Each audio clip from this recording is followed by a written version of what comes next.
Comes to town. Good folk come running from miles around. Over the rooftops from town to town, you can hear that Christmas big band sound when Old Man Winter comes to town. When Old Man Winter sings the blues, the word is out, his face is on the news. When he sings, the bells will chime. Come on, everybody, it's Christmas time. When Old Man Winter sings the blues, he's the king of swing, keeping jive alive. From the jukebox city to the Christmas county vibe. Mistletoe in Tinseltown, people dancing, getting down to Old Man Winter's traveling Christmas band. When Old Man Winter hits the road, the party starts and the good time's gonna roll. In cars and trains they cross the land to hear that same mixed Christmas band. When Old Man Winter hits the road. All right.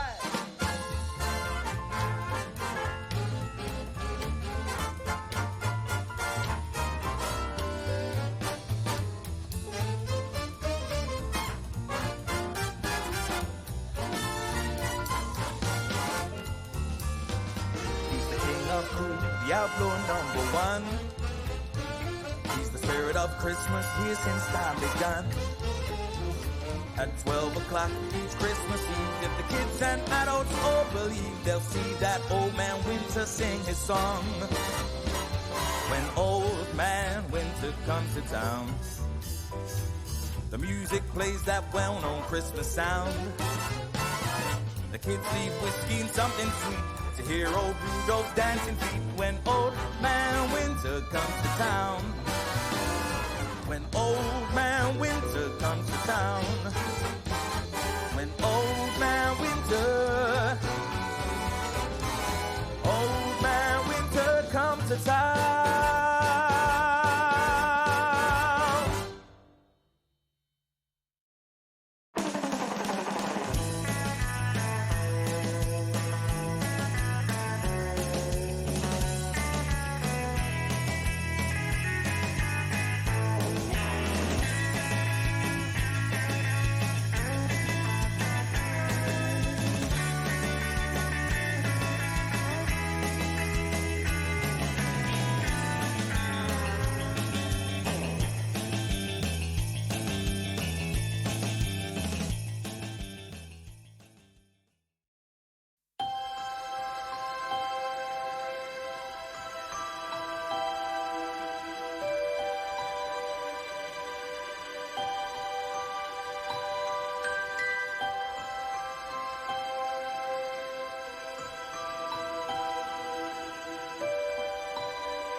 Hello. Okay, so I think we are live. Welcome to whoever's watching.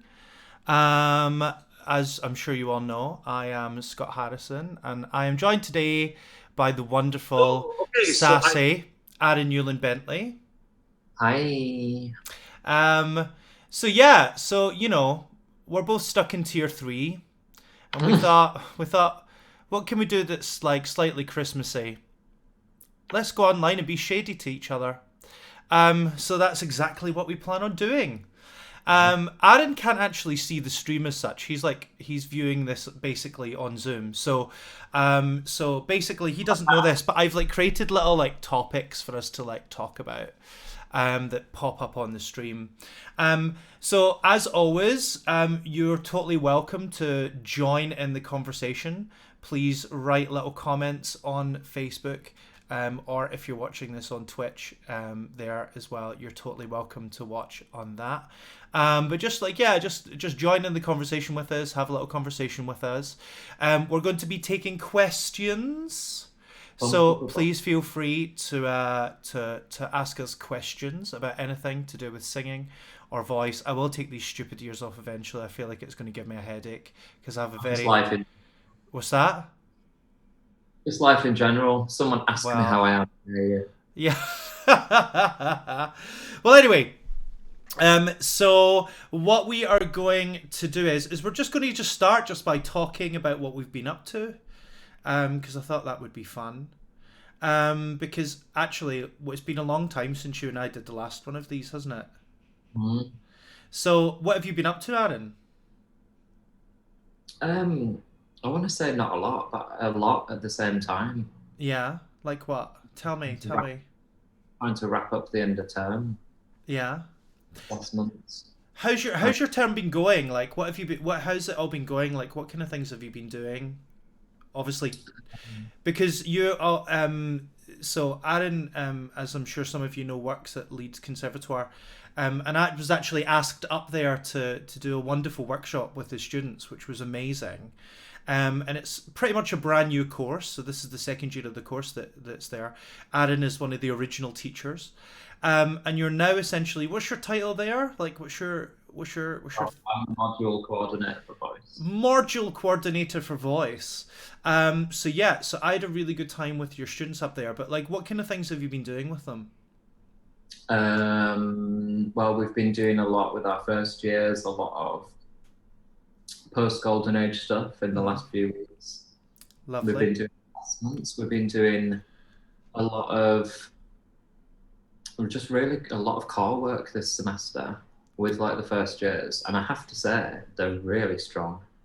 They're Yeah. doing really well, and then the second years as well have been looking more at contemporary pop and rock. Mhm. Mhm. MT stuff again. They've done assessments. We had some wonderful duets that were hilarious in their assessments.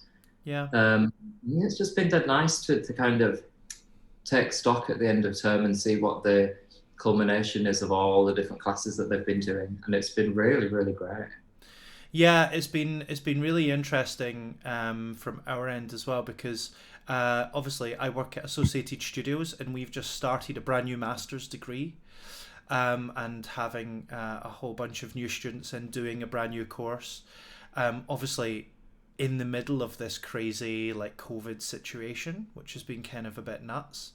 Um, but I have to say I've just been super impressed with like how the students have just like adapted and like just get out of it as much as they possibly can, and like the arts in general have obviously, as we know, had to deal with quite a lot of crap this year.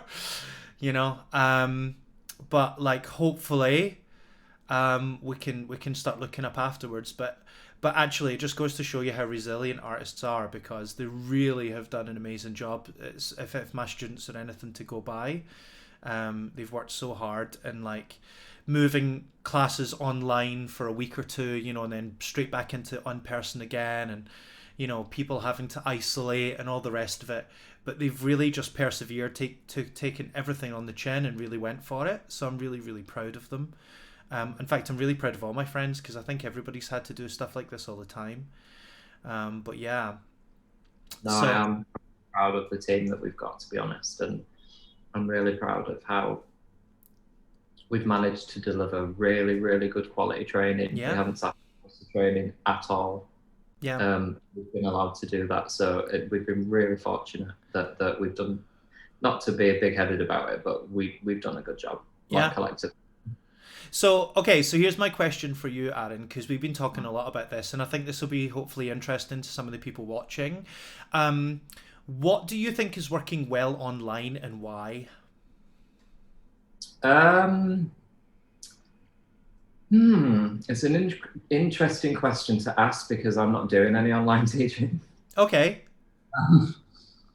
but Thank goodness. but you have done. I have done. Well, I think depending on how you do it, most things can work well online. I don't think dance works well online, Yeah, but it's kind of needs must, isn't it? That's not a criticism of people that are doing it. Everybody's doing it. hmm I think ensemble and theory and stuff can work well online. Obviously, ensemble not meaning everybody singing in a group together. I mean, that can work quite well if you've got the right technology and you put the energy into doing that. hmm But I think that can work really well. Tech stuff can work really well because you can get some really good feedback over Zoom, to be honest. Okay, so here's the thing that we were talking about. We asked our students what they felt was going well and all the rest of it, and got some of their feedback. And really interestingly, they loved their group tech lessons online. Yeah. Because a lot of them who felt like they were not necessarily the strongest singers felt like because they were in their own bedroom by themselves and they were on mute, they could like engage with the exercises much better, and they could like sing much more full out, or without kind of disturbing their neighbors. But they really could feel like they were actually engaging and learning much, much more about their own sounds. So like for me, I'm really interested in that because how much do we kind of like copy each other without even realizing it when we're in a group class normally when we're performing, and like and kind of like ensemble and stuff like that, how like you know yourself when you're leading an ensemble class how easy it is for people to get caught up in other people's harmony lines rather than focusing on their own. rely on other people if they're not the strongest as well. Happens a lot. Yeah, so how interesting will it be, to kind of think about actually what people have taken away from spending so long really focusing on themselves and their own voices. I feel like that's working really well. Yeah, it's interesting, and I think we've been doing lots of projects where we're trying to put together these virtual performances. We did one in summer.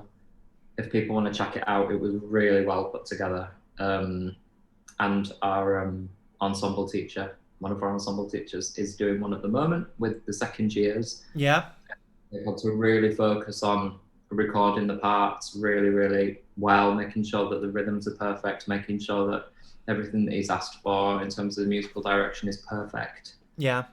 And so it's skills that they wouldn't necessarily have been looking at it this way had we not had coronavirus and been online doing stuff.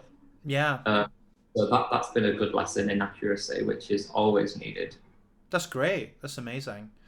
What else have you been up to? I've been having a good old clear out. Mm-hmm. I've been taking a few trips up to Oxfam. Yeah. They know me now. Although I was a bit annoyed yesterday because I'm just like, let's keep it real. I took a bag of clothes up. It was so funny. I took them in, those insulated bags that you can get from M&S. Mm-hmm. Well, I had a Christmas one. But I mean, I have loads of them. But I took them up and it was all packed in this bag and I went in. And I was like, where's the tub? Because you have to put the stuff in this tub by the door and it gets quarantined, whatever. She was like, oh, it's still in the lift. I didn't bring it out. I said, well, could you go and get it? I can't leave the shop floor. I was like, right, well, what do I need to do with this? Well, you could just leave the bag. I was like, I don't really want to leave the bag, to be honest. I still want the bag. Do you know what I mean? It became this Whoopi Goldberg in Ghost with the check moment of me like handing over this bag. And anyway, so they got me £3 bag. Oh, and I'm not. Well, I mean, that's very charitable of you, Aaron. Well, no, because when I go back up tomorrow, I've got some more stuff to drop off. And when I go back up, I'm going to get it back. Fair enough. But yeah, I've just been trying to do like some planning for next year. I've got a new planner. I'm trying to switch up the way that I plan. You know me, I like to be really organised and. Yeah, Aaron's bought a new Japanese style planner, which is pretty cool. He was showing me pictures the other day. He's very proud of it. Those of us that have tuned into the stream before will remember Aaron showed us his laundry detergents. But yeah, so now he's showing off his planner, so I'm sure we'll see it at some point during the stream. Yeah, like I've been so busy. I'm so looking forward to some time off. So like I've seen loads of people, like parents of students or ex-students or friends of mine, with or without kids, and obviously I've got loads of teachers on my Facebook who might be watching this. And I just think it's really super interesting how people are kind of like thinking of all the different things that are happening right now. Yeah. And and how lots of students are kind of going, we want our money back. We are not learning anything from kind of like doing half a degree online and all this kind of stuff. All these teachers are getting away with kind of, working from home and yada, yada, yada, yada. I just want to say, me as a teacher and every other teacher I know have never worked harder in their entire lives than we have worked in 2020. I have never worked so hard in my life. I've never had to organize so many things in my entire life. I want everybody that's out there that's doing any kind of online lessons to realize that the amount of work that goes into making sure those can happen is so ridiculous. I mean, it is unbelievable. So please, if you do something this Christmas, can you all like make sure you just send a message to one of your teachers? It doesn't need to be me. If you're one of my students, it doesn't need to be me.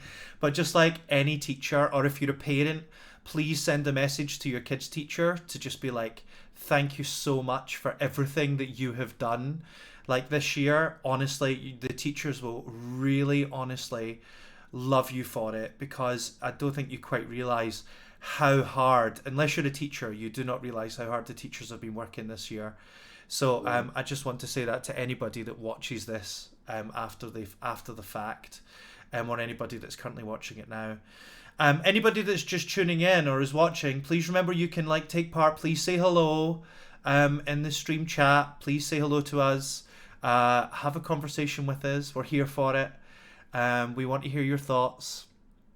We want to find out what you're doing for Christmas. Is your Christmas going to be different this year because of COVID? Mine is. I am literally spending it by myself. And I don't want everybody going, oh, because actually it's not an awe thing. I actually am really looking forward to it. As much as I want to go and see my family, because I've not seen my family at all this year, up since the lockdown started in Scotland. I am stuck in London, as it were, and I fully intend to stay here to protect my parents. But I'm actually really looking forward to just some time by myself to play some games. Maybe even get into some. I know we're streaming on Twitch right now, but actually get into some game streaming on Twitch. I don't know if anybody would watch me play games or not. I don't know. We watch games every day. Say it again? We watch you play games every day. There's a different kind of games. But dangerous liaisons. But no. So that's what I'm doing for Christmas. And just generally kind of getting loads of things sorted. I've been doing so many other things. So I tried slightly in vain, but it was partly my own fault, to organize some a free set of masterclasses for teachers or people that wanted to become teachers that didn't have any other means to get some extra training or some extra pedagogy study. And I know that there's maybe some of you watching this that kind of contacted me about this. It is still going to happen. It just wasn't able to happen because of the amount of workload that I had. So there was loads of amazing people that reached out to me. So thank you to all those people that reached out to say that they would give up their time to teach. And do some work with those people, and I've got in contact with them, and they're all still willing to do it if and when I get the opportunity to do so. So I will be doing that as much as possible. So I just want to say thank you so much to all those people that reached out. What else have I been up to? Aaron, what have I been up to? You generally know better than I do what I'm actually doing with my life. I feel like you've just been doing lots of teaching. Yeah, I have. Oh, some really interesting things. So, big shout out to Nina. Nina, who's head of voice at Italia Conte. Nina and I have been developing the first proper self-tape for musical theatre singing course, which we will be launching in the new year. And we were commissioned by Spotlight to do a wonderful webinar for them, which was attended by 300 and plus people, and it's been sent out to more of their members. If you're a Spotlight member, we will be doing more of them. They have asked us to do another one, and we will be launching our 2-day essential self-taping for musical theatre singing teaching workshop, where everybody will leave that course with a self-tape, which is professionally filmed by me, which will be edited by me. I'm not saying professionally edited because, I'm not Steven Spielberg yet, but it will be done in a very professional manner, which you'll be able to send off for editions, which is cool. So I'm doing that. I've been asked by the wonderful Debbie Winter. I don't know if I'm allowed to say this, but I'm just going to say it anyway. I've been asked by the wonderful Debbie Winter to potentially do a piece of research, which will be submitted for peer review next year, which is exciting. So I'm going to hopefully be doing that. I'm in the process of putting together basically a little abstract for that, which will hopefully be an interesting thing for people to read. And just working and keeping my students on the straight and narrow. I just have to say as well, if you're one of my students and you're watching this, can I just say how awesome you are? I'm not going to lie right now, and I'm not trying to kiss ass, but my students have been goddamn awesome this year. Like the level of skill and the level of like attainment that all my singers are getting right now is amazing. I'm sure you feel the same, Aaron. But wow, like some of the sounds that people are coming out with, amazing, right? People are really pulling the finger out because I feel like people have got the time. Right, absolutely. All kind of slowed down, and not for everybody. I know some people are struggling a little bit, but on the most part, some people are just absolutely soaring at the moment. It's really nice to see. Yeah, no, totally. Also, can we just can we talk about Advent Calendar Gate, the controversy? Can we talk about that? Yeah. So, as many of you may have seen, I decided at the beginning of the month. When we get my tea for this go. This is the tea. This is the full tea. To do a little the Uncomfortable Truth Advent Calendar, which many people liked, and some people couldn't really handle. I'm not going to apologize for what I wrote. I'm not going to apologize for it because actually, what I wrote was the truth. Yeah, but can we just backtrack a little bit, because you saying I'm not going to apologise for what I wrote, and now everyone's thinking, oh my god, what did he write? Well, good. I want them to think that. I want you to go back and I want you to look. Do you know what? It was tongue in cheek, but funny but kind of true. And that's kind of, it was meant in all good spirits. Like everybody understood. Well, I say everybody that wasn't looking to be offended was basically all the Karens. Everyone apart from Karen was really like loving it and thought it was really funny. And actually, it brightened my day. Well, I'm glad it brightened your day. I hope it brightens some other people's days because. Yeah, look at the comments. The comments were fabulous. Yeah, do you know what? I think what's really important to kind of remember is that, in a way we're all kind of like dealing with this kind of like real mental health kind of like catastrophe that is 2020, and I just wanted to make people smile. I just wanted to make people laugh. And I'm a sarky person, so it was just the right amount of sarcasm and the right amount of naughtiness to like. It was just great. Yeah, I don't cruel. It wasn't talking about anybody. It was just funny. It was really. So, here's my plan. I'm now making an announcement of my plans for this. Okay, so because there's been so many people that's kind of contacted me either by commenting on these posts and I've had literally a countless number of direct messages as well from people all over the world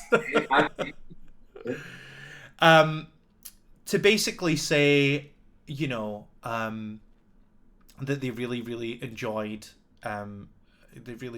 it. So what I am going to do is I'm kind of currently looking for an illustrator, and I am going to try and see about, even if like self-publishing it, I'm actually going to publish like a little mini book or a little mini advent calendar that people can purchase for next year with lots of uncomfortable truths and other funny, naughty, funny things that we'll come up with. Right idea. And I'm going to give half of the money to charity, and I'm deliberately going to give it to mental health charities for performing artists. So I'm going to be shady in the name of being kind. I think that's the best way to do it. That's it. Bringing the shade into the light always. I love that. Bringing the shade into the light. That's going to be written on your gravestone. Right. Yeah. Oh gosh. He said something here in a black hoodie. I love that. Is there anything else that we've been up to that we should be like sharing right now? No, not really. No. I mean, I've sort of wander around M&S for most days. Right. It's just the way it goes. So my next little topic, if I just like pull it up here. I'm getting my hair cut tomorrow, so I'm just kind of looking at it at the moment. So my next little topic is stagey rumors and gossip. Right. Right? Just because there's just generally like loads of things that like I just think are happening that's quite exciting, and I just want to kind of like bring some stuff up. If anybody's watching this, please, like, if you've got any like stagey rumors or stagey gossip, or you've heard anything about anything going on in the industry of performing arts, please like write it in the chat. And please say hello. Please have a conversation with us. Jason Reese is just laughing. I'm guessing that's laughing about the controversy that I continually cause in my life. Me and Jason have just been having a long old chat on Facebook before this. Oh yeah, for anybody that doesn't know, Jason is a wonderful singing teacher who teaches. I don't even know where you're teaching right now, Jason, or otherwise I'd plug you more. But he's wonderful. So, yeah. Say again. He teaches at PPA. Oh, you're teaching at PPA still. Great, that's wonderful. So if anybody wants a singing lesson, then come and see Aaron or I, and then if we are busy, then go see Jason. I'm on my knees. Like, my mental health is taking a nosedive. Like, I'm finished. I'm done. I can't see anybody else. I love that.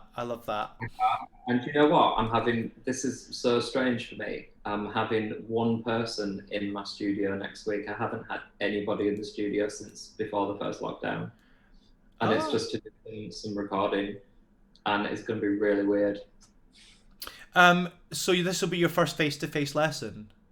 Well, no. Like, 'cause I've been teaching. But privately. In my studio, yeah. Oh, exciting. Jason's saying that he's about to put his website live. Jason, put your website there and I'll plug it for you. Tell me your website address if you've got it. Do it, Jason. Absolutely, I'll plug it. Maybe. Maybe we'll invite you into chat next time. I'm not doing it right now because I need to set up your camera and it's a nightmare and I can't be bothered with that. Don't be like promising this. You know I don't like a third. I don't share my mind. So if anybody wants to learn about Jason, it's www.jasonreese.com. Ooh. There you go. Very nice. I'm guessing he says he's about to put it up and make it live, so it's probably not live right now. So instead, go to scottharrisonvoice.com. But like, I'm sure I've seen his stuff. I think maybe he's just edited it. Yeah, maybe. Maybe. But yeah, go see Jason. Yeah. Jason. And Jason even came and worked for us at Associated Studios this term, which was fun. Yeah. So it was, yeah. But yeah, his website's live, but you can't book lessons yet. Well, nobody's going to be booking over Christmas anyway, babe, so you don't need to worry. Yeah. Anyway, stagey rumors and gossip. Okay, can I tell you something that I'm really excited about? Yeah. Bed knobs and broomsticks. Oh, right. 100%. I am so excited about bed knobs and mother effing broomsticks. Substitution. I have said, I have threatened Lindsay at West End MT for years that I'm going to make the entire summer show basically an Angela Lansbury tribute. I've literally said that for years, and this is not making it any better. Right? How good would an Angela Lansbury tribute be? Oh my god! But who would it be though? Well, that's the thing. Like, who's going to play the role? Who would be the best person in that role? You tell me right now. What to play? What's called Eglantine Price, isn't it? Yeah. Well, obviously it would be Imelda Staunton. No, But that's the thing. Like there's not that many people with the kind of name that they're going to be looking for to play that role. Right. Do you know who I'd like to see play it? Because obviously it's England, so it's going to be someone that's like 20 in it. Let's be honest. And Angela wasn't even that old when they did it. Like, she wasn't that old. Do you know what I mean? I'd like to see somebody like. I'd like to see someone like Hannah J. Fox or something. Do you know what I mean? Or like Martine McCutcheon. No, I'm joking. Martine McCutcheon. Yeah, but what's Kimberly Walsh doing? She's good for kids. Like, in all seriousness, though, who would be really good? Who would be really good? Who's like a really good like I mean, guitar? Jason Reese has put a good point. Claire Moore. Claire Moore would be. Yeah, but is Claire Moore not a bit old to do it? Because like Angela just looked old in it. Claire I, Moore would still sing, would like still belt the shit out of that score. I just think that it needs somebody that's got a bit of grandma vibes about them. Yeah, Claire Moore is like I've got a bit of a weird obsession with Claire Moore, Yeah. but I would like to point out I'm not saying that Claire Moore has grandma vibes. I'm just saying that like, you know, she's got the authority, yeah, you know? or someone like Joanna Riding. Hmm. That sort. You're looking for actresses around of that sort of. Yeah. Like we're not talking EP. Do you know what I mean? What about like or even like somebody like Scarlett Strallen? No, No? absolutely not. No? I can't. No, I just can't. I can't. Do you know what? I can't look at those sisters with a straight face. I mean, I have a straight face anyway, but after the video, No, we're not going to talk about that. We're not talking no, I'm about just that. saying. We're Like, not talking about that. We're not allowed to talk about that. I'm talking about the Glitter and Gay video from the Albert Hall. Okay. What you're talking about? That's stagey, shady gossip right there. The glitter and be gay video. Yeah, that's Yeah. exactly what we're talking about. Yeah, I am. No, I'm a bit over that, and I don't want Carrie Hope Fletcher either. Well, she's far too young. But yeah, but I'm sorry, but when the girl who was playing who's Get Out and Stay Out in 9 to 5, I'm like, excuse me. What if it was was it Claire Burt? You know, Flowers for Mrs. Harris. Oh, okay. I think she'd be great. She would be really good. I really agree with you there. You know, I mean, Imelda's like an obvious choice, right? But like, No, and I was a bit too senior for that role, I think. well, perhaps, you know, and I love her in literally everything she's ever done. Like, I literally obsess over every My show. thing with Imelda Staunton, and I can't do it. I've got such a hatred for Imelda Staunton, not because she was so good. I tell this to everybody, she was so good in Harry Potter. I can't see her without seeing Umbridge and just absolutely detesting her. Well, So that's a bit of an issue with, isn't it? Like if you were to be one of those actors, like it's just a bit like what do you do like when you've been so good in something and people can't really see you for. Well, I've never met her, so I'm sure she's fabulous. Oh, do you know who I think it should be? Because it's going on UK tour, like Brighton Pavilion. What about Claire Sweeney? Claire. Yeah, yeah, Claire would be ace, isn't it? yeah. Oh, Ruthie would be great. Who? Ruthie Henshaw. Yeah, actually, that would be a good shout, you know. Ruthie would be great. Who else is good? I don't know. Oh, who's the lady that played? I can't even remember. My brain's gone. But Ruthie, I'm voting for Ruthie. But Claire Moore is the first choice. Okay, yeah. Okay, so here's the other thing that I want to kind of like know how they're going to do it.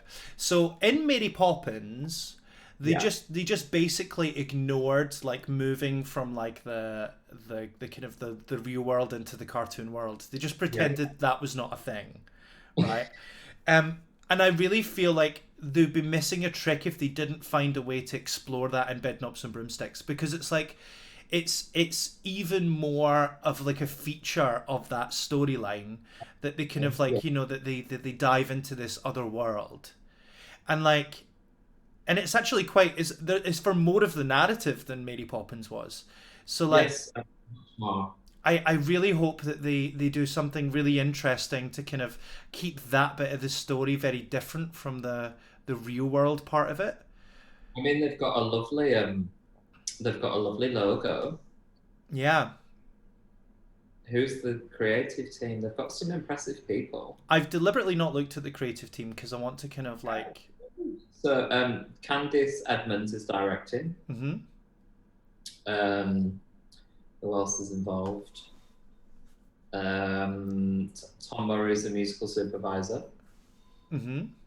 Neil Bettles is doing the choreography.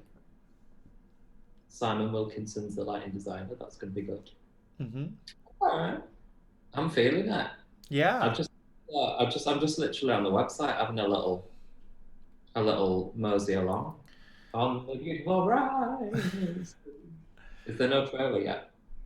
I don't I think don't, so. I don't think I don't so. think it's done yet. But if let me just show you the logo because it's lovely. How fabulous is that? Such Yeah. a Disney. Loving that. Really good. Better not exist, please. Could you do me a favor? Can you make sure you've got your original sound on, Aaron? Because I keep thinking you're cutting off. Um, I'm here. I know you're there, but is your original sound on? No, that's what I mean. I just my brain didn't make the connection. The other thing that I think would be that I want to talk about, that I know is coming because like we've known it's coming for a long time, and you know, there's info out there about it now, is Moulin Rouge, Yeah. um, and I I feel like I'm the only person of my age that doesn't worship that film, but I'm actually I really don't like how everyone's like, oh my god, it's one of the best films ever, and No, it was a film. I didn't really like the film. Yeah. It was one of those films I pretended to like because everybody else liked it.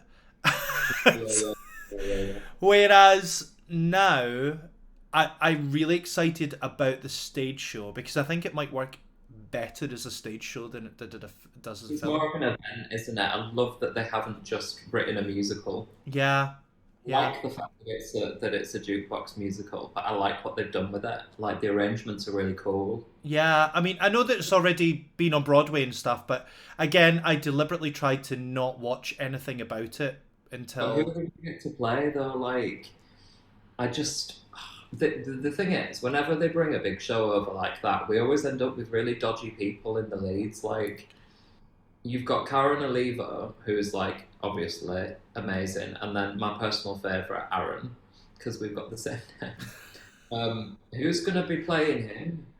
Do you know what? I think the UK's got quite a lot of people actually that could Yeah, but potentially will play they that use role. them? This is the thing. Like, I don't want to say no disrespect to anybody, but I don't really want to see like someone from Girls Aloud, and like I want Yeah, a real like I'd like to see Danny Mac play.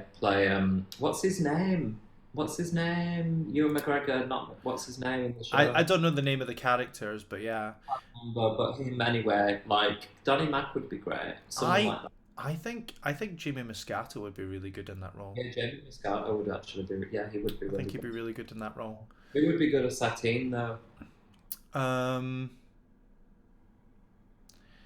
Someone really sexy and a bit edgy. Probably some of the actresses that are in roles that they shouldn't be in now would be great for this. Like, what? Okay, like I don't know if she's watching this stream or not, but I doubt it. But I would love to see Cassie Janssen in that role. oh I would yes. love to see Cassidy in that role. Oh, Um, she'd be stunning in that. and Wouldn't she like, be and her voice would sit perfectly with all of that wonderful music, you know. 100%? Let's not forget the Man of La Mancha. All right. We all saw that trailer, didn't we? Don't pretend you didn't all see that trailer. As much as I love Danielle Denise because I love her and she'll always have a special place in my heart. It's cut to Cassidy Janssen, like scrolling a face off. Yes, please. Yeah, it was a very conflicting time for you when you saw that. It was well. It's just so weird because well, no, I didn't actually see the show, but it's like you've got Cassidy Janssen, who's like vocal whiplash, and then you've got Danielle, who I've always had a soft spot for, but from the opera world. Yeah, I'm like, but Cassidy Janssen would be sick. She would be. absolutely. Yeah, yeah. I don't want to see like no, she'd be amazing in it. Let's have her, or let's have like I don't know who have we got like. Let's play around with the casting. Do you know what I mean? Get someone interesting, someone like a bit that you wouldn't expect. I would also love to see. I would also love to see like a complete unknown, like a graduate or something in a role like that I because would. If she's that young and oh yeah, yeah, 100%. you know, she's supposed to be kind of like this kind of like brand new kind of person, you know, like I mean, she don't unknown. bring that a lot. Yeah. I don't know how many times she's been around the block, but she done been round. Mm. No, but I just think the story is lovely. And I would have loved to have seen it. I wanted to sit on one of the tables because they did it like cabaret style, didn't they? Which is like so cool. Yeah, yeah. Oh, can we talk about Frozen, please? Go for it. Now,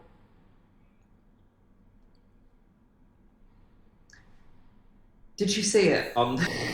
Was it the Royal Variety performance? That was the one you sent me. Yes, I've not really watched a lot of television recently, so I don't know which is which. No disrespect to anyone, right? And I'm not comparing it to anyone. I did see the original performance, and I'm very proud of that. Like, and it was with the original cast on Broadway. It was amazing, but ooh, it wasn't good.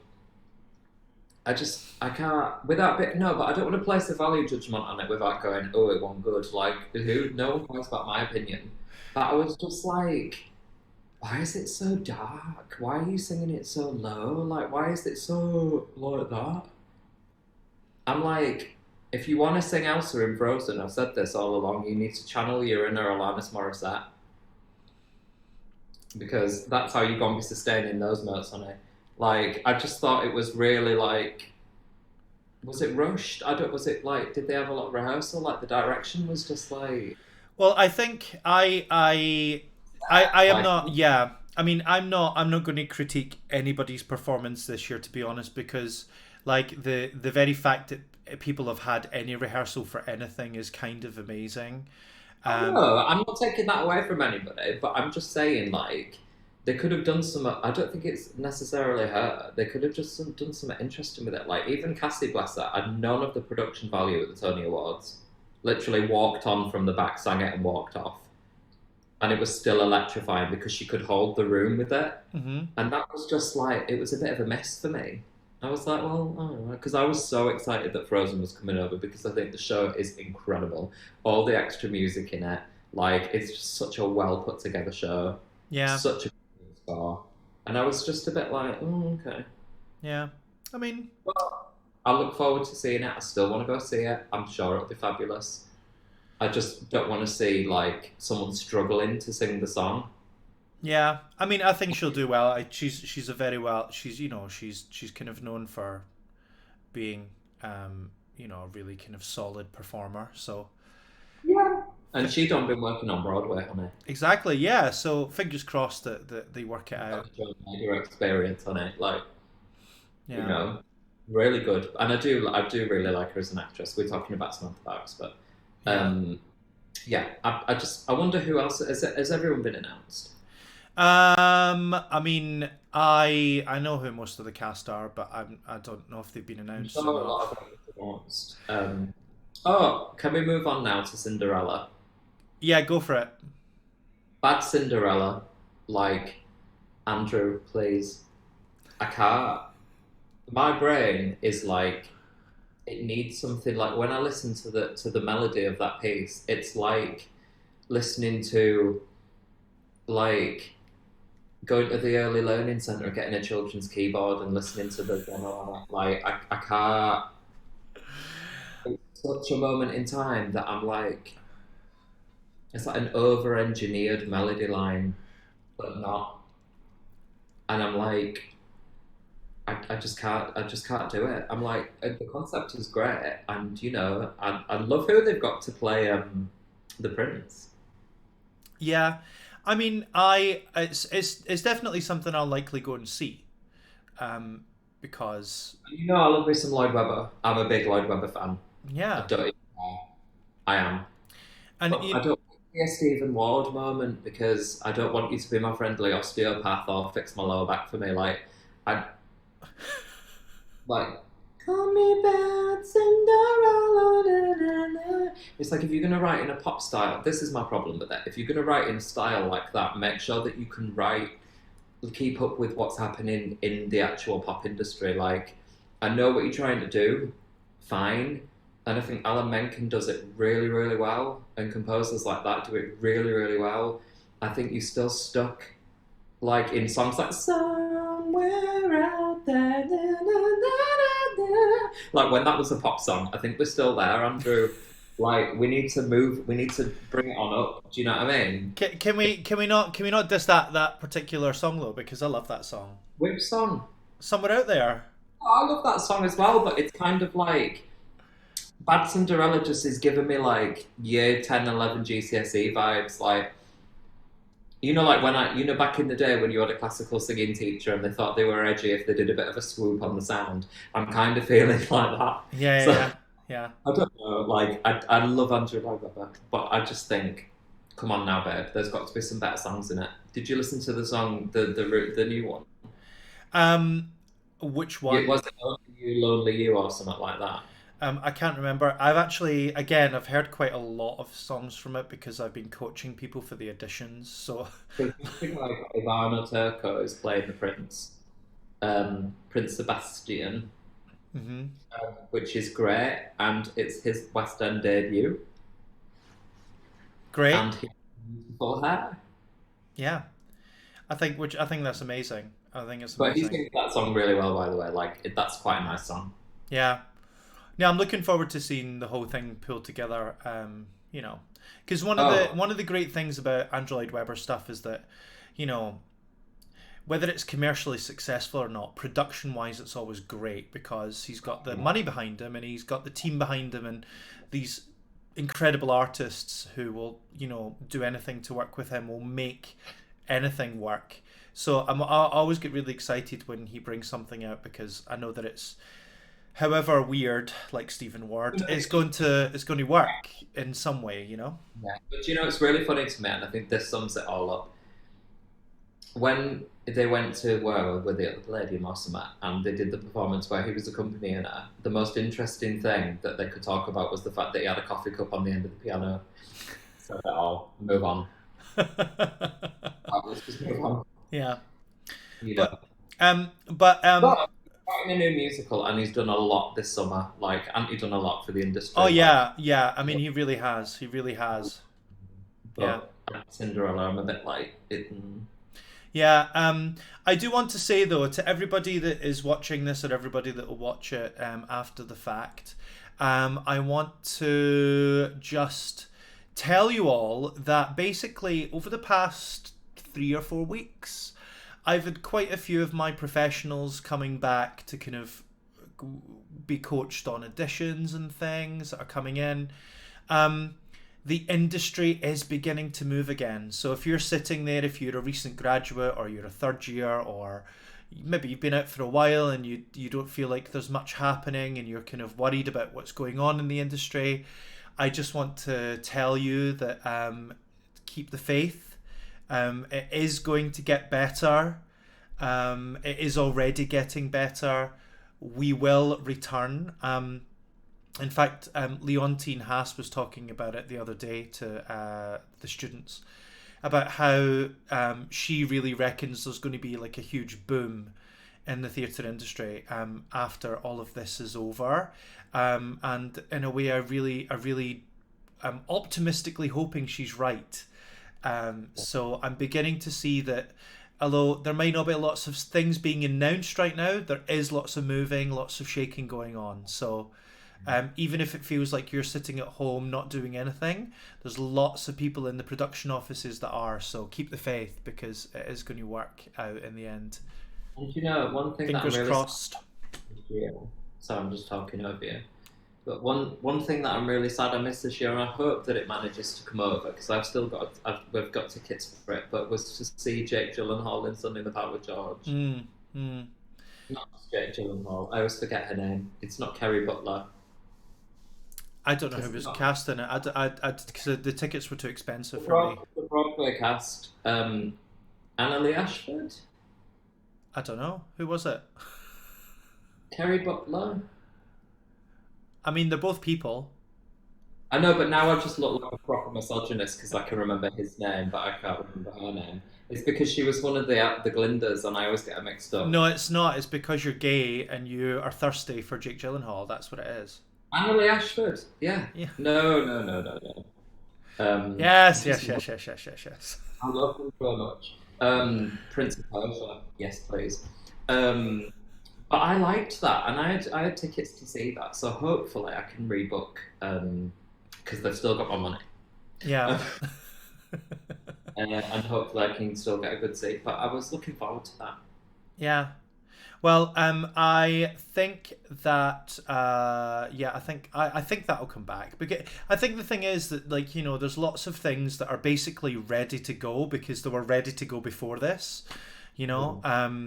And you know, I also know that they were also considering things like bringing Aida to a huge production to the West End that nobody knew about, but I have got it on good authority from some very high up people that was in the works. And so I do think there's loads of things that are basically that people have already paid for, like, you know, paid for the set and paid for the time to put it together. So like I do think there's a good chance that lots of this stuff will happen at some point, even if we need to wait for the backlog to kind of like go through for it You to know come through. what? It'd be worth the wait, because when people come back, you're going to see like some of the best performances of the decade. I really believe that. I really believe that too. I really believe that too. I was going to say people are thirsty, but like that's a different thing. Yeah, no, no, that's just you. No. But yeah, I'm so looking forward to it, and I really want to see. I want to go to America again next year if we're allowed. Yeah, no, absolutely. I want to see. Yeah, absolutely. If you're watching this, please join in the chat. Just write in the chat box, say hello to us. We want to know you're here. And if you've got a question for us, we're going to be answering questions, anything to do with the singing of the voice. Like if you have any questions. If not, we're just going to talk about some voice related things. So please feel free to ask us questions about anything singing, performing related, or just anything about life. Yeah. We are your agony uncles for the evening. So feel free to ask us questions in the chat box, and we will read it out on the stream, or we will answer your questions as best as we possibly can. Yeah. So I don't even know if this is going to work because I've never actually done this on a stream before. So we'll have a look. And it might be that the sound doesn't work, but I'm just going to let it play anyway.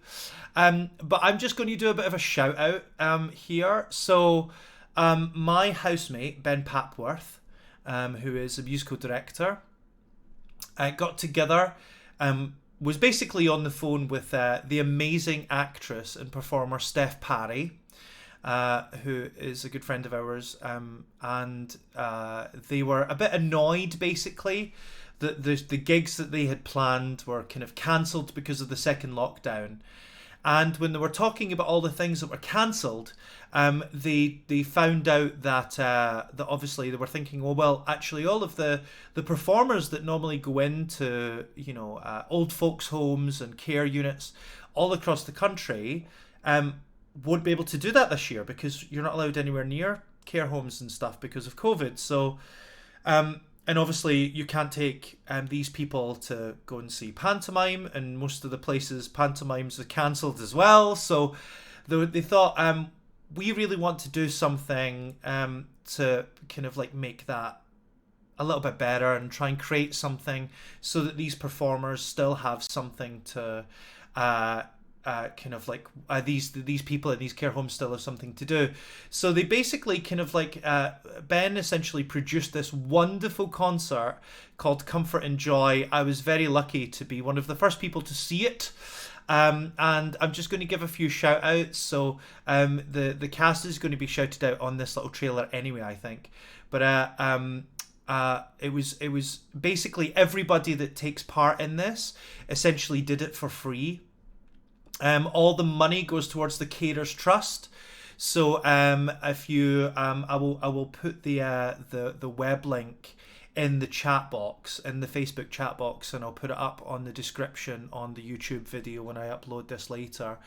But I just want to say, like, well done to everybody involved, including Jake Waby Productions, who spent lots of time editing this, Andrew Keats, who helped direct it, of course Ben, and the whole cast, who were involved in putting it together.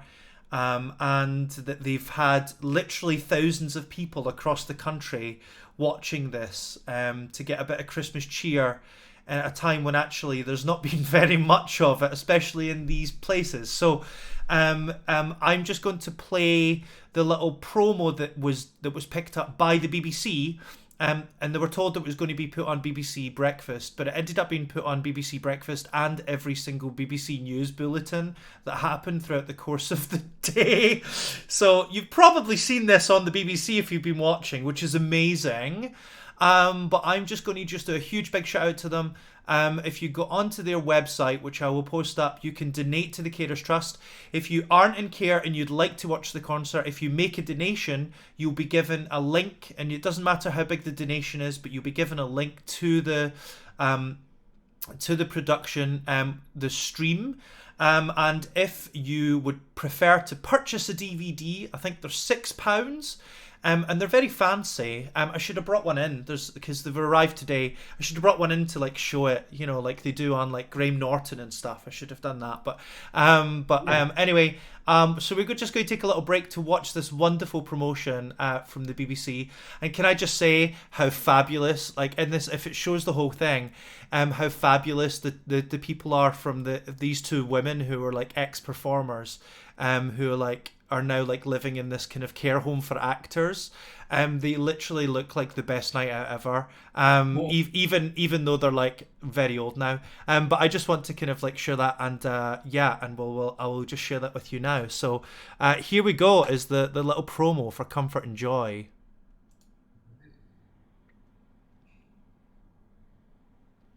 We talked quite a bit, haven't we, about how various workplaces are changing, how people are adapting to what they normally do to how things are now. Theatres, just the same. They would normally be bursting with life at this time of year, of course, but the pandemic has forced many to close their doors. So let's take a group of out-of-work West End performers who've found a new use for their skills this Christmas, putting on virtual concerts for care homes across the UK. And rather fittingly, the premiere has been held in a home for retired singers and actors.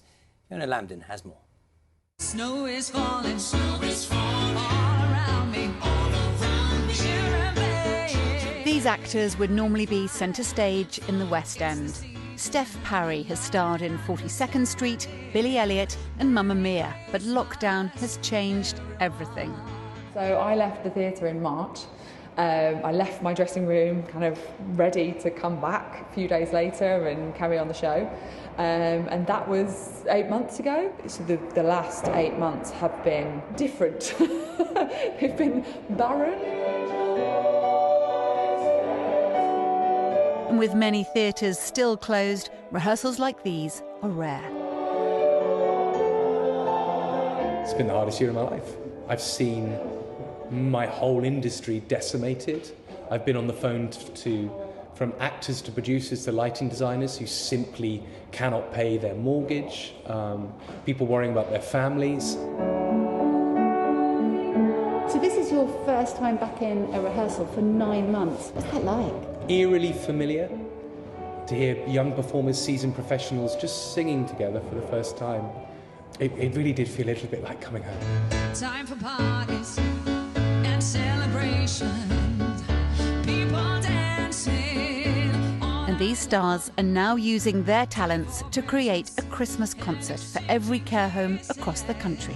Time for singing Christmas songs. This is particularly close to my heart because we lost my nan this year. She was in a care home, and obviously towards the end we weren't able to go and see her.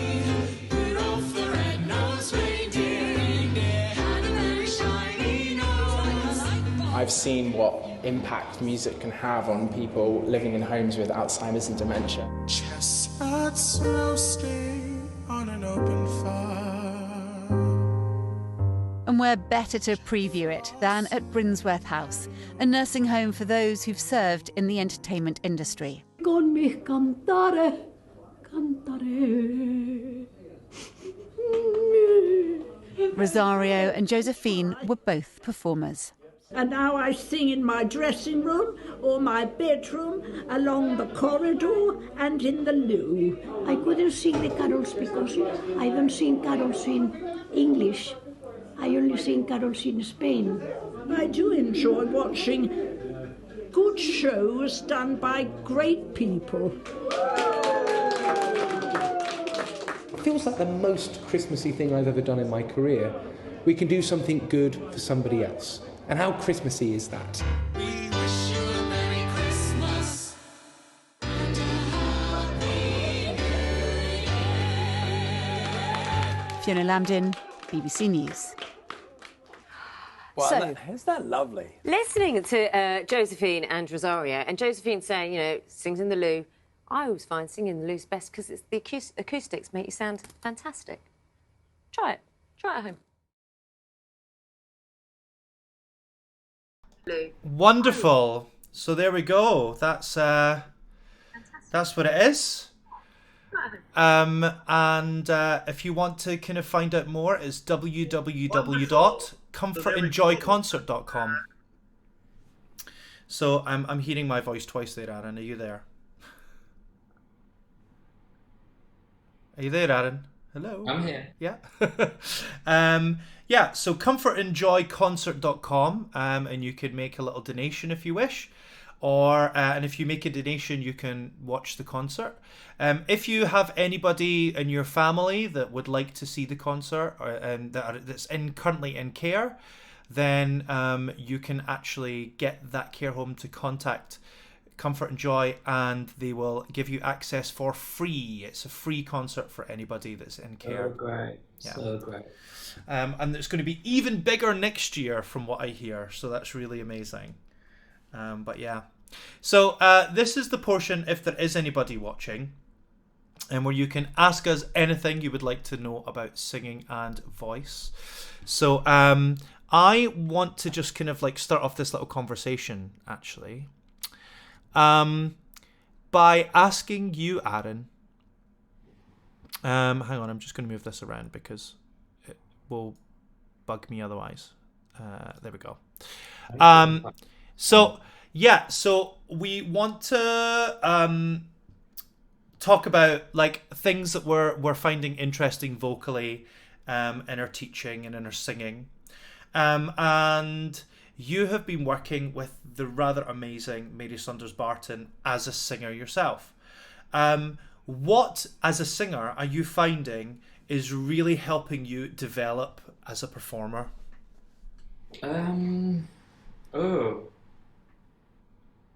I think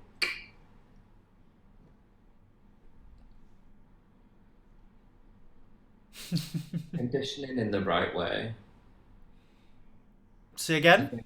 I think conditioning in the right way. Can you explain what that means, conditioning in the right way? So it's so easy. It's just working the muscle slowly and gradually in the area that you don't like to work in. To gain more flexibility, I think. I think I've been doing some body stuff to kind of engage a little bit more and not kind of worry about it. But I did a lot at the start in terms of falsetto, because what happened to me was in the first lockdown, I think I said this a while ago, but I lost my falsetto. And all of that sort of sound of my voice, which, if you know me, is kind of like a thing for me. Yeah. I'm kind of known for my strange falsetto. Both my nice soprano sound and my like screaming. And it just went. And I could sing quite comfortably before lockdown. I could sing Think of Me from Bantam, no problem. Bit of an effort to get the top C at the end, but it was there. And then, but like, I during lockdown, I couldn't even get like the C below that, like, without really straining and like pushing. So we worked really like hard to get that back, and it's kind of more or less back now. And so it's just kind of been about replacing things. I tell you what's great about Mary is she has such a nice way of explaining things and she's got such a nice way of, you know that you feel comfortable because you're familiar with the work that she does and the way that she does it, but the language that she uses with you is so specific. Yeah. She's really wonderful at that. So that, yes, you know, it's not just saying, "No, remember to do this, remember to do this." It's kind of like, think about it like this, or it's very, very specific to in the moment. She's very in the moment and very good. And she has a brilliant memory because she just remembers everything. Which means you can't get away with anything. You can't get away with anything, no. And she's really, I'll tell you what it is, she's really encouraging. And as you know, I don't sing. I don't know whether I would like to sing. I'd like to sing, I think. I would like to sing. But I don't. And I think, I don't want to say like, oh, you've got loads of confidence, like, but I have got a bit more confident with it. But it's being able to make the sounds that I don't think about when I'm thinking about it, I think, is the thing. Yeah. It's just a long-ass way of saying, like, but you know what I mean. Yeah. No, I get it. I think it's really important to. I've been saying this a lot. To make sure that you focus on the bits that you find uncomfortable, so that you don't settle into using practice time to satisfy your ego. Yeah. You know, I think that's really important, that you're not there satisfying your ego, that you're there working on the bits that are not comfortable, that are difficult, that are a bit of a struggle. But you won't get anything out of it. Like I've had, like, I think the odd time I was really, really busy and I might have taken something that I wanted to look at that I knew I could sing comfortably. Yeah. What's the point? Absolutely. No point, because all you're doing is performing a song you can sing reasonably well. Absolutely, yeah. Like, it's a waste. Yeah. Yeah. No, completely. And that's why I get frustrated with, well, I don't say I get frustrated with my students because my students won't dare do it. But it's that dreaded thing. I'd hate to be that person that turns up every week with a different song. Like, yeah. Like, oh, do you know what I mean? Well, I thought I'd do this. Like, you must have a direction and you must have something to work towards, because if you don't, what is the point? Absolutely. There's just no point. Yeah. You know, and taking the time to think. Things take time. Things take months.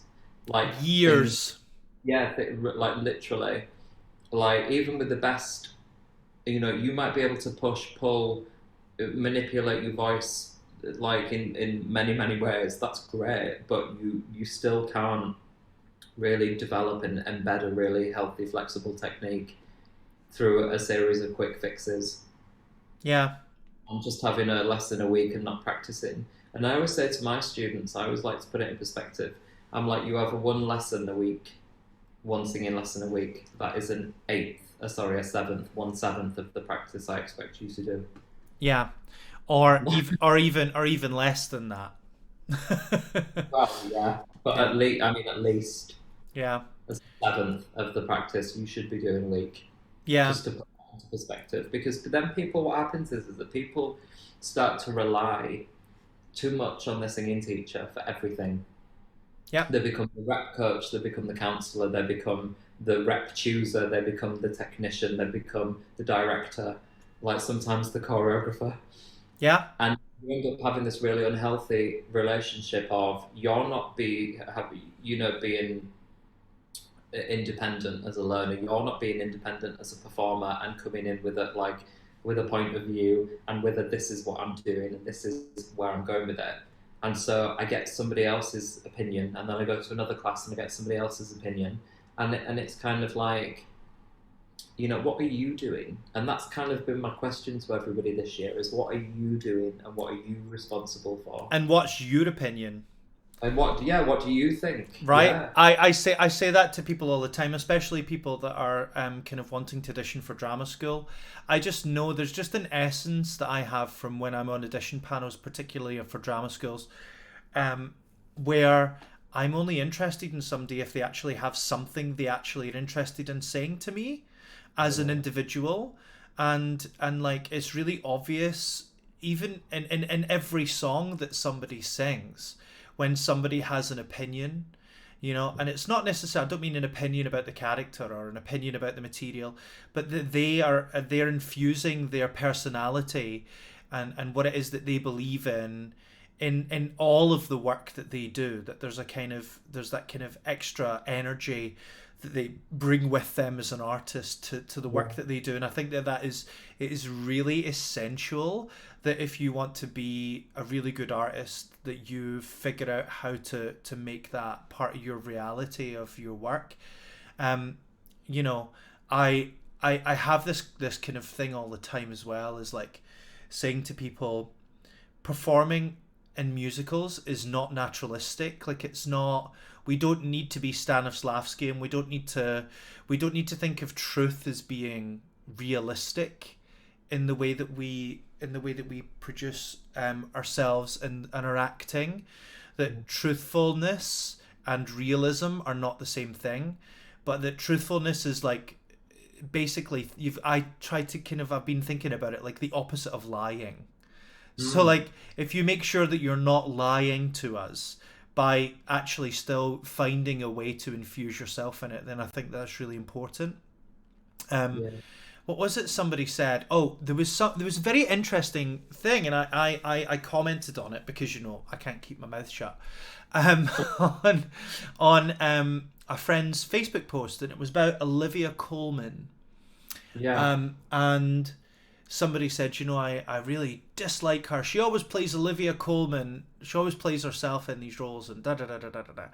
And I sat and I thought about it, and I thought about the kind of the whole body of her work, and I completely disagreed with this person, and I put down my reasons why. One of the things that I think Olivia Colman does incredibly well is that she infuses enough of herself in all of her roles that she plays, that she makes you see the human being underneath, whether she's playing the crazy comical mother in Beautiful People, all the way through to playing the crazy queen, in The Favourite. And the Night Manager, exactly, yeah. That she infuses enough of herself in it that you care about the human being underneath, and I think that's really the crux of it. Like, she just doesn't lie about the fact that she's an actress playing these characters, and that actress represents the human being in the puzzle. And I think that's something that we don't talk about enough in the room. We don't talk. Well, I'm sure there are loads of directors out there that do, and maybe there's even some that completely disagree with what I'm saying. And if you disagree, please bring it up in the comments. Please disagree with me. We want to have this conversation. So, or if you agree, please write it in the comments, because we want to have that conversation. But yeah, I just feel like there's more to the conversation than going, oh well, if you can't 100% believe that you're this character and you can't feel that pain or whatever, then you fail as a performer. I don't think that's truthful. You're getting into chorus line there, honey. Yeah, literally, and I don't think that's necessarily the way forward. But yeah, so like I just think that there's loads to be thinking about there. And like, when it comes to being, so one of the things that I have been doing, I can't remember if we did a stream before or after this, like this 2020 is just blurred into one massive week. You said this morning on the phone, you were like, is it Friday? I literally have no clue. I don't know what day today is. Right. Yeah.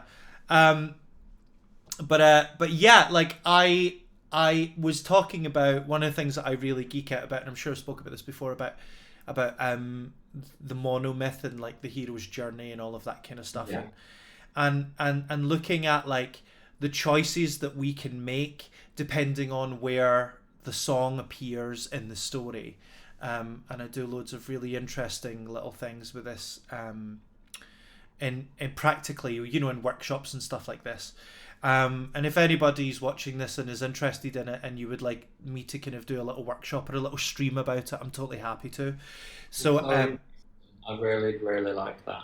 Yeah, it's good fun. It's just a really nice, interesting way to look at it.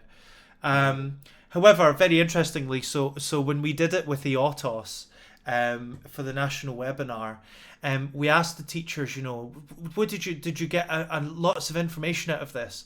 And one person said that they didn't get any information out of what I said. So, you know, so it's not for everybody. Like Karen again, she pops up everywhere. Who knows? Who knows? Anyway, but for those of you that might, it's just interesting to think about. For those of you with an open mind. Say again? For those of you with an open mind. For you with an open mind but not open legs, I'd like to just say that, you know, well, you're welcome to kind of like for me to impart this information to you if you think it's going to be useful. I don't know who said that, by the way. It was an anonymous poll, so it was just some random person who didn't really get any information out of me at all, which is fine. Karen.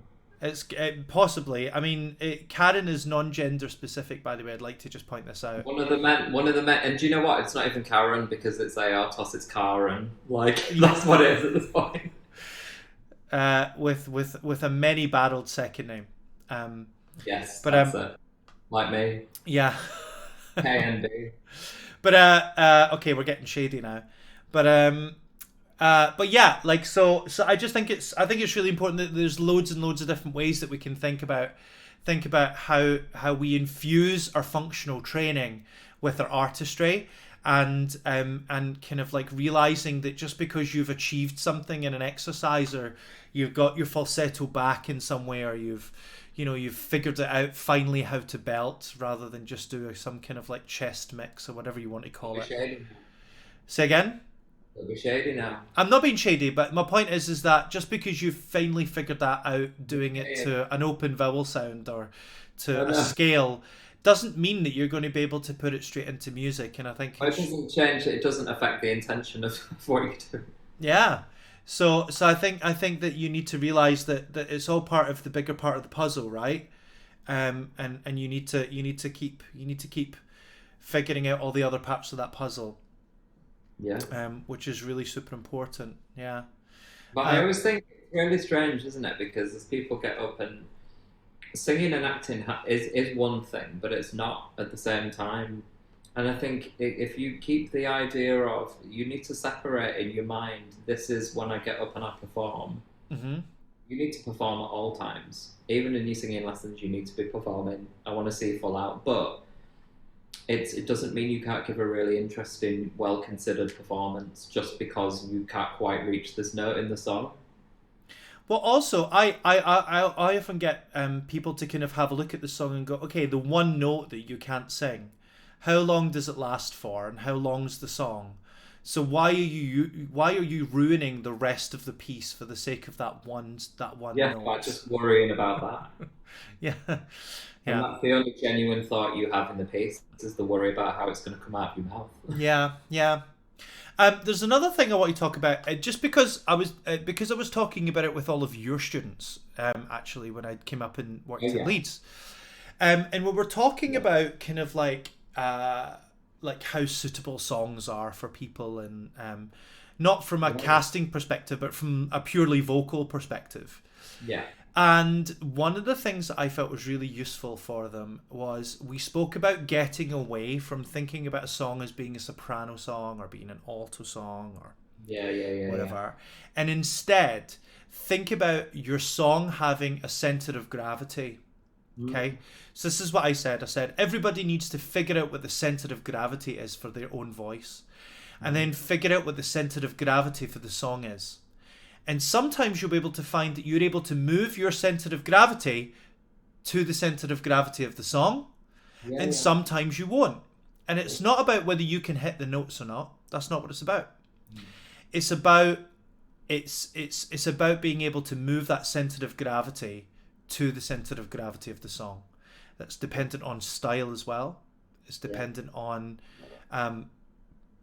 just the general tessitura of the song, dependent on how long the phrases of the song stay in that particular area, the vowel sounds, the dynamics that are required within the song. It's a much, much bigger picture. But even though it sounds very complicated, singing the song will tell you where the center of gravity in it is. And whether you were strong enough to do it at that absolutely, moment. Absolutely. So the example that I gave, the two examples I gave were Gethsemane from Jesus Christ Superstar by Andrew Lloyd Webber, right? Has that like super G in it, like, you know, that's it's famous for having that really high note in the song. And actually, I said to everybody, but it actually has a really low center of gravity. It does. Because most of the song is I only want to say, it's way down there, and so I don't know if that's the right key or not, but it's about kind of making sure that most of the song actually rotates around that center of gravity, and not just trying to end game the super G in the middle of the song and not worry about anything else. Because if it's not set up properly, then you're not going to get it anyway. Exactly.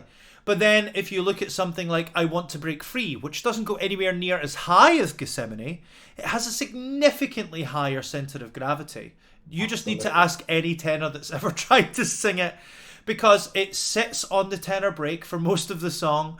It has lots of closed vowel sounds, which are really hard to sing on the tenor break. Like that E vowel is really hard for anybody that's not Glaswegian. You know, right?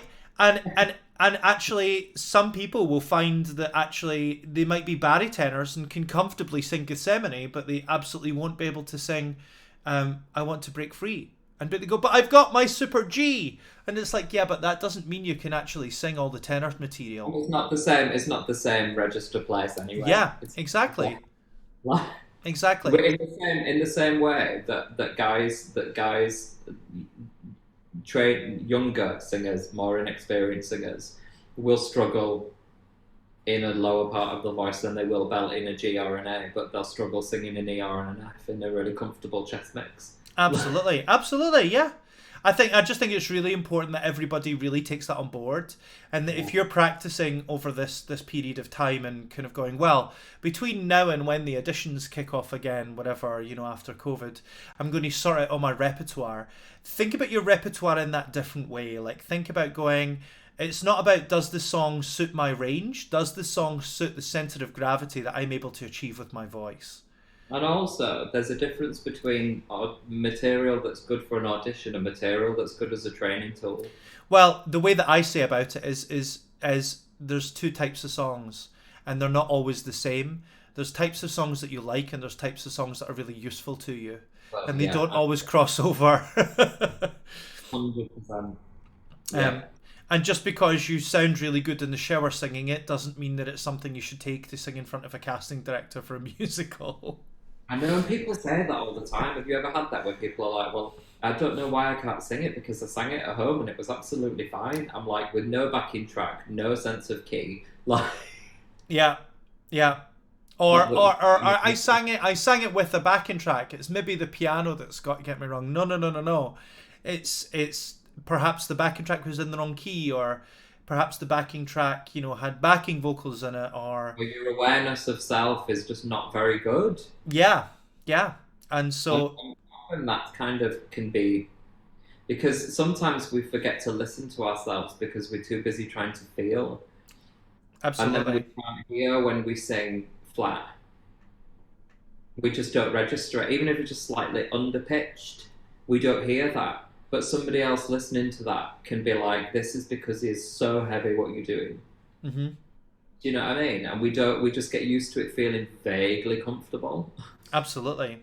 Like, and it's that, and you know, if we can, this is why I think having a singing teacher is so important, because people ask me this all the time. They're like, why do you have a singing teacher when you teach singing? I'm like, because I, as a singer, still need to be guided to experience. Like, yep. You know what I mean? Absolutely. Like, because there are some things you just can't. You need a pair of ears. And I love being told what to do. So I'm like, I really enjoy being a student, and you know what I mean. I really enjoy that aspect of it. I don't enjoy workshops and masterclasses and stuff like that as a participant. Because that's my own kind of insecurity, I guess. But I really enjoy working with a really good technician. And I've worked with a lot of different people. You have, yeah. I've also seen Aaron in a masterclass situation as well. And it's just so interesting as well, because like you said about that sense of self and how that changes. Like, you might even feel like the most confident person in the world, but there'll be certain situations you'll put yourself into where you absolutely won't feel that. Like you. And also, do you know what's really interesting about it as well? Is this is why I do commend people that get up and perform all the time, because you've got to be so brave in order to get up and make some of these choices in a room. You really do have to be really brave, but also you can't hide, because what happens when you get up to stand and perform a piece of music, how prepared you are will show or not. How competent you are will show or not. It's like kind of everything comes together or it doesn't. Yeah. And a lot of the time, especially with listening to students in classes and things, a lot of the time it's because we're singing music that we're not quite ready to be singing. Yes. Do you know what I mean? Like, I had a student that came up to me, a young student, it has to be said. It was a teenager. I don't teach teenagers very often, but it was in a group situation, and this particular person came up to me and said, this was very recently, said, "Oh, Scott, how do I belt?" And I was like, okay, well, this is like a group class, and there's literally, when I said, is there any questions, I meant like, okay, Scott, when's the time of the next class? Like, I can't answer that question for you very fully in 1 minute. Yeah. And I said, why? Why are you asking that question? You know, what's the context of your question? Oh, I need to sing a song that I've been given by my singing teacher for my next exam, for my next musical theatre singing exam. And I said, all right, okay, what song is it? I Will Prevail from Wonderland. And I was like, and I said, if you're asking me the question of how do I belt or how do I make those big sounds, then the answer is you should not be singing that song for your exam. But I've been given it by a teacher. I said, I understand that, but you need to be going back to that teacher and saying, this is not the right song for me. Yeah, there is no shame in kind of going, that song is not right for me at the moment. Like, please don't think that you are failed as a singer because you can't sing every piece of music under the sun. Like, can I just say, even in professional auditions, like, the people that I have seen do much better have been the ones that have picked more simple songs that show them off better than picking more difficult songs that kind of like, that might be impressive in the one time that they hit it out of 10. But the rest of the time feel like a little bit like, oh, are they going to get there? Oh, are they going to get there? Like, it's just so obvious to like people on the other side of the table, whether it's for drama school auditions or whether it's for professional auditions or whatever, or even just in singing lessons, and sometimes that it's just so obvious to us when somebody is pick something that really sits well with them, and the first thing that I think about is, God, they're a really good artist. They really know themselves, you know? And that's what you want to happen in an audition. That's the conversation you want people to be having behind the table with themselves and with each other. It's not, oh my God, wasn't that song really impressive? Yeah, so, but why are we talking about Frank Wildhorn in your audition when we need to be talking about you? You know? Yeah. And I think that that's really super important, that you leave that stuff for you and your singing teacher to work on as like maybe a technical exercise or whatever. Like, I mean, God, poor Kathy Taylor-Jones. Oh my goodness. Poor Kathy. Kathy, if you're watching this, I'm so sorry. When I was like 18 and I just like brought in like Rossini. Like, e corridente in cielo. Like, and I was like 18 and like absolutely couldn't sing, you know? Oh my God. Like, and I'm like, and she was like, okay, why don't we take one of the little scales from this and turn it into an exercise, Scott? And I was like, okay, you know, like not having a clue, you know, and it's just so important to realize that actually, like, although all that stuff's really great, keep singing it in the shower, but like, please, like, leave it at the door when you come in and show you off. Don't show off the song, show you off. And sometimes that means come in and singing, like, you know, Once You Lose Your Heart for Me, My Girl. If you come in and sing that really well, oh my God, I'm just going to be totally in love with you as an artist. You don't need to be belting the crap out of Astonishing or the Mad Hatter or whatever. You know what's really funny though? Go on. I had a really shady experience once. Go on. With, I nearly said the late great, but she's not at all. I was going to say, I kind of... Sorry, I've just thought of a name here about somebody that you thought was dead and actually isn't. Yeah, let's not even go there. If Craig Faulkner will know, like that. If Craig Faulkner's watching this, Craig knows exactly what we're talking about. But basically, Aaron, I'm just going to tell all the viewers that are watching. Don't name names. I'm not going to name names, but Aaron basically phoned me up and was like, Scott, somebody's dead. And I was like, oh my God. And then I saw this person online like the day after, and I was like, like they've come back from the dead. No, well, it was Craig because... But then it turns out that actually Aaron got it wrong and was telling everybody that this person was dead when they weren't. I did. I spoke to Craig. I said, this is like what much of a gossip I am. I said, have you heard such and such has died? And Craig texted me back and went, I remember he just put like a question mark. I went, yeah, such and such. And he went, well, why was I having coffee with her yesterday? It's like, my mistake. Oh dear. Anyway. No, I remember singing, as every baritone wants to sing, is that everybody wants to, or they did back in the day, wanted to sing If I Can't Love Her from Beauty and the Beast. Because they love the no, no, no, no, no, no. But then they get to the end when they've got to sing an F on an E. Right. And she just thought it was Mary Hammond, and she just stopped and she just went,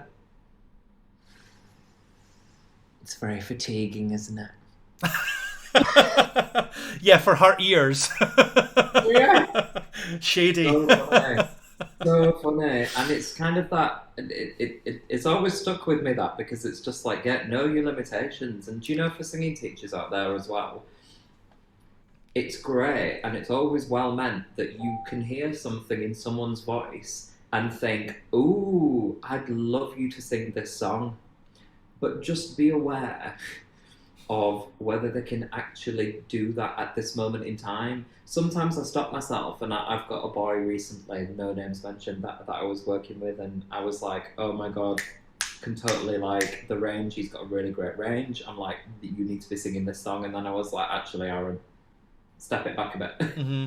Like, because all you're doing is setting them up for frustration. Absolutely, and giving them an expectation of themselves that they think they should have, because exactly. I should be able to sing this. Well, let's put it, when I was 18 and I wanted to audition for opera courses, and the singing teacher, who I would name but he's not even worth naming, was so terrible, and he was like, what did he give me? He gave me Arden Nights. I think it was from the St Matthew's Passion or so.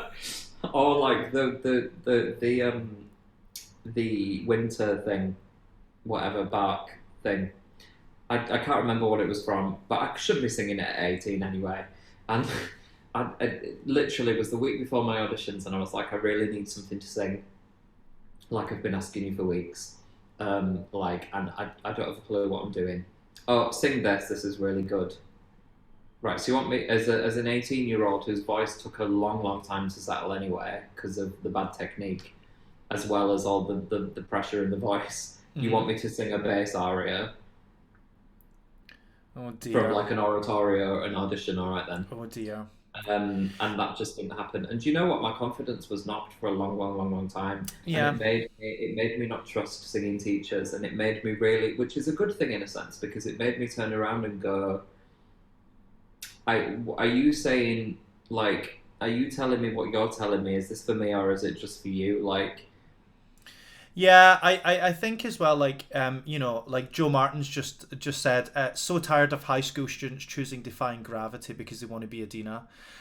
I mean, I love a bit of Defying Gravity on a teenage girl, because they can usually sing it, but not if they want to be Adina. No, Adina's version's definitely not the one they should be copying. But I do think it's often... I do think we have a responsibility as teachers to be much better with the repertoire than often teachers are. Because, like, if the students are kind of coming... Yeah, if the students are coming and, like, they're listening to what's current, so they'll know Dear Evan Hansen, they'll know Wicked, they'll know, they'll know the kind of traditional Les Mis and Phantom and all the rest of it. But, like, it's our responsibility to make them see that there's, like, that the first musical was 1866 when the Black Crook was put out there. You know, like we've got such a rich tapestry of like amazing shows like through the ages that actually we need to be educating ourselves about so that we can educate our students about, because it's only through that if we have all of those things in our tool belt, we won't need to kind of give our students inappropriate material. And I notice more and more on a lot of the singing teacher forums and the voice teacher forums that you get people going, oh, has anybody got any ideas for repertoire for this, that, and the next thing, which is really great that people are so open to be asking those questions and sharing, and that people want to be engaging. But I do notice lots of the initial comments say the same crap over and over and over again. And it's like, you know, if you're out there and you think, oh my God, I've got this amazing like piece of music, actually go and do some research and find out whether or not that's the same thing that everybody else is peddling in that moment. Because it might be that you've just got caught in the trap of kind of like sticking with what's in vogue and actually not expanding your own repertoire beyond that. And I think it's also really super important. Style, though. Well, that's exactly what I'm going on about. How can you understand musical theatre style if you don't know any of the material? And that's exactly the point, isn't it? Because actually, one of the major things that we need to be getting people to do as singers and artists is making choices based on the appropriate style of the piece that's required for them in that particular thing. Not just going, this is how you make a beautiful sound, but this is how you make an appropriate sound for the kind of material that you're singing. And it's really super important that you as a teacher understands that more than you possibly even imagine that you possibly could, because doing something right functionally is important, but doing something right functionally while making sure that you're adhering to the style that the piece is requiring of you is essential, you know. Yeah. Absolutely. Joe asked, is there still a do not sing list for editions? I know there's an unwritten one a while ago because edition panels were tired of hearing the same stuff churned out. I think there probably is, but I think that do not sing list changes. I think that I often say to people the do not sing list is like songs that are just crap for editions, not because they're overdone, but because they're just terrible songs. They're really self-indulged. A lot of the material is so self-indulgent. I want to punch you in the face, rip out all your hair, right? That's an audition anyway. You know, like what's the other one? Run away with me. Yeah. Let me right out of time. The one, save the world. Oh God, it's from the same show. The girl being like, save. Yeah. All right. Yeah. You know, like, you know, I just think that like I love the way that Andrew Panton puts it.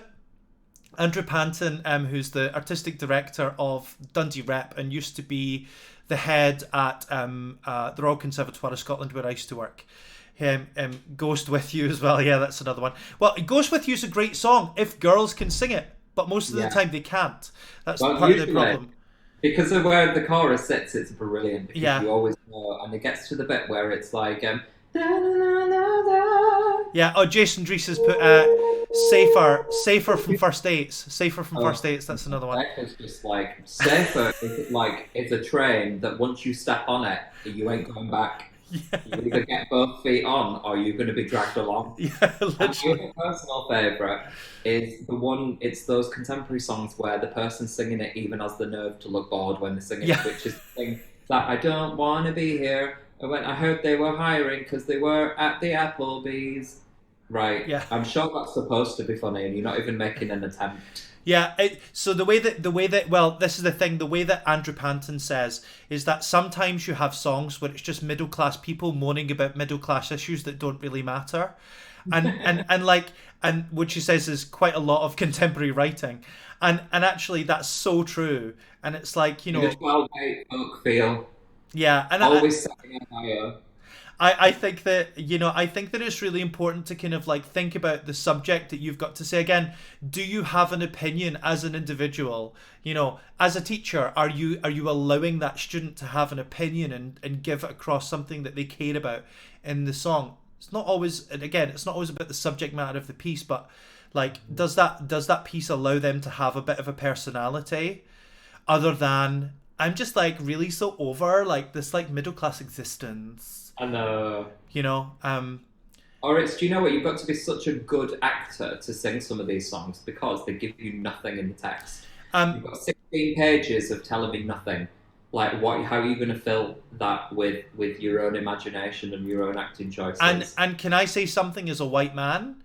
As a white man, I am so I'm so sick of females being told by other white men that they need to sing XYZ pieces of music, which basically strips these females of their ability to be independent women and have to feel like they have to play these wet princess like ideas of like what I could be Jewish for you. Like I think we need to remember as well that actually it's so important that like we are dealing with individual people who have individual things that they want to say, and actually we need to be getting to know them as people, not just them as singers. And stop pushing girls to sing at the top of their lungs, like at the top of the range. Like, this is the thing that stresses me out. And you know that it was Patti LuPone that said it, and I think the sentiment still sticks now, is when she got the score for Evita and she went, I looked through the score of Evita and I thought, oh my god, he hates women. Yeah. And she looked at that, and I'm like, as men especially, like, we get, like, not just men, but we like the sound. The brain responds to high, like, intense pitches. We like that. It excites us. We don't project that onto a poor, like, 17, 18-year-old that can't even get vocals together and make her feel like she's not a good singer if she can't sing How to Return Home. Yeah. Like, do you know what I mean? Yeah, no, completely. Like, calm down. Yeah. And again, as a white man, most of the writers are white men, and actually we need to be trying to create spaces to allow other writers in amongst this group of things as well. I think it's really important that as teachers we are doing our research to seek out female writers of color, non-binary writers, trans writers, and kind of like to give a different perspective. Absolutely. That's what we need. We need work now that society has changed so much and is changing. Mm-hmm. We need exciting new work to reflect that. Yeah. Joe said, one of the most poignant things for me is when a singer becomes introspective and almost sings it like the voiceover from a movie. Yeah, that happens quite a lot, doesn't it? Yeah.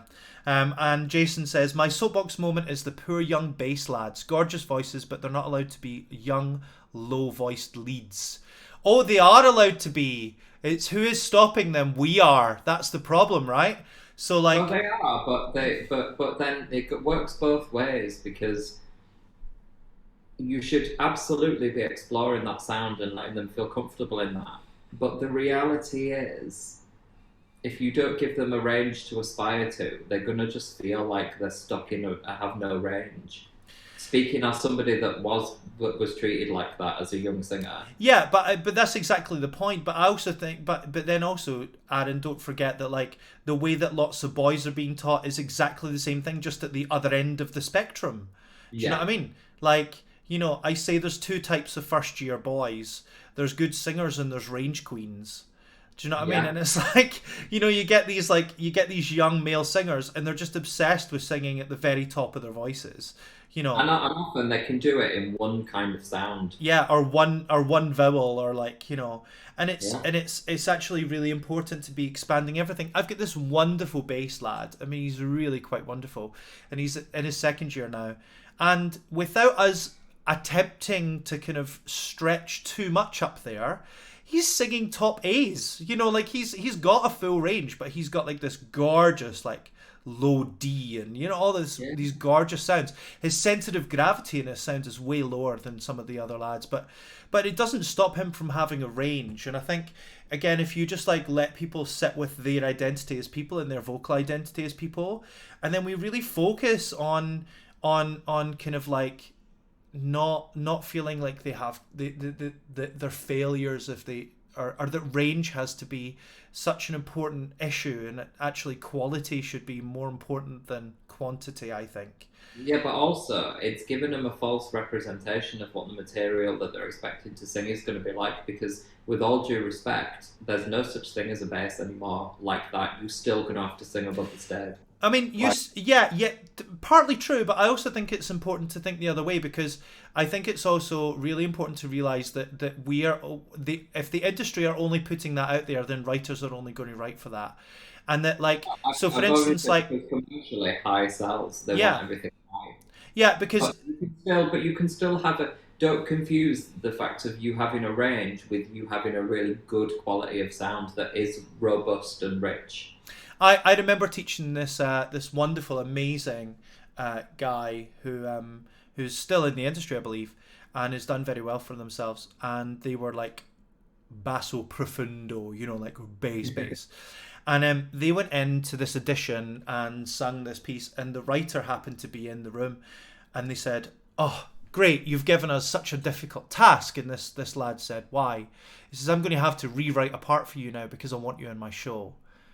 And he actually rewrote one of the roles just so he could work with this lad in the show because he was so good. And and you have amazing people like Kit, who is has done loads of work. He never stops working. He's definitely like a bass baritone. And then there is definitely people out there who really make a living. In fact, I remember Danielle Torrento saying to our students earlier on this year, they needed somebody who was like a proper bass. And she literally, on the kind of casting director side of Spotlight, put down looking for like proper basso profundos, like proper basses. And she said there was one.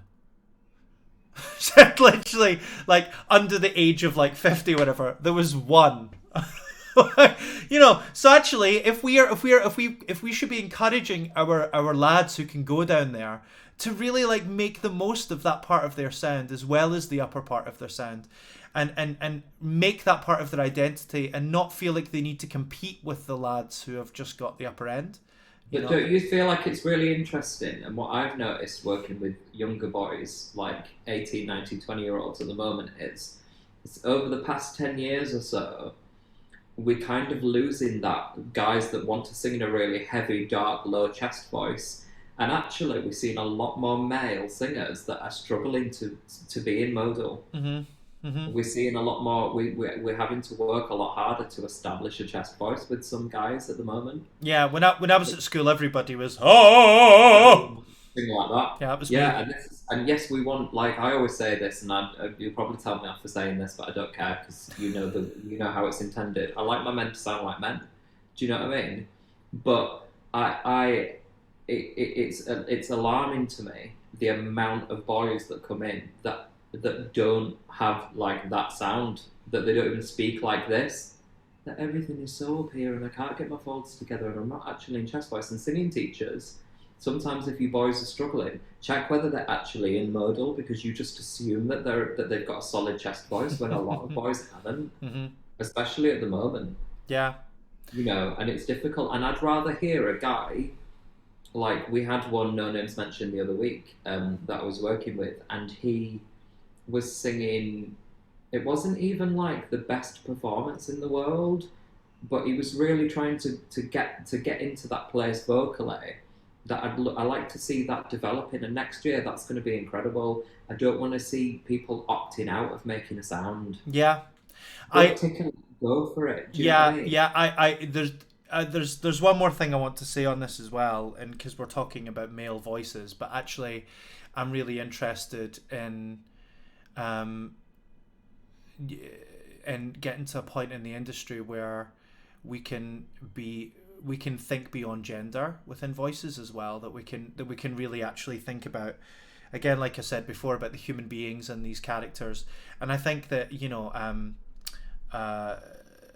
who was it? Was it Joe said about the industry getting higher in pitch? I think when we move more to telling human stories as opposed to gendered stories, I think that will actually help solve that problem. This is why I like some of the work in Hades Town, because I felt like it really. I want to get to a point where, and you could do it with some of the material anyway, which again is for people that are casted shows. Like it works for such a lot of the material that's been written, where you look and think, I could see him doing it or her doing it. It's not that it's a they could do it. It's a they give a really interesting perspective on it. They give a really interesting point of view without thinking we need to find a guy, and without actually saying as well, without making a point of going, we're gonna shake it up and put a female in the role, which I think is brilliant, and we need to do more of that. But we need to get to a place where it's kind of we can be really creative with how we use actors. Yeah. And so that because keys can be changed. Yeah. Like I'm not. I mean, some things are written in specific places for specific reasons. I understand that, but you know what I mean. But it's not Mozart. No, and if you've got a great concept and you've got a great story to tell and you've got a great perspective to tell, to have, I don't think it kind of matters. And I kind of wish that the industry would have been braver a lot sooner. Like, who was the guy that was talking about? You'll know because you probably told me about it, but. The guy that auditioned for Into the Woods, was it Billy Porter? Yeah, it was Billy Porter talks about it on his album, yeah. And he was saying, I went in and I was, I said I want to audition for The Witch. Yeah, yeah. And he was given the opportunity to go. Wouldn't that have been incredible? I know, yeah. Like, well, we can hope. Anyway, but having said that, like I do like a meaty sound. Yeah. On that point, on Aaron's meaty sounds, I'm going to draw this to a close because we've been going for nearly 2 hours, believe it or not. So I feel like that's long enough for anyone. So if you have been watching this, I hope you enjoyed it. I hope it was informative. I hope it was sufficiently shady.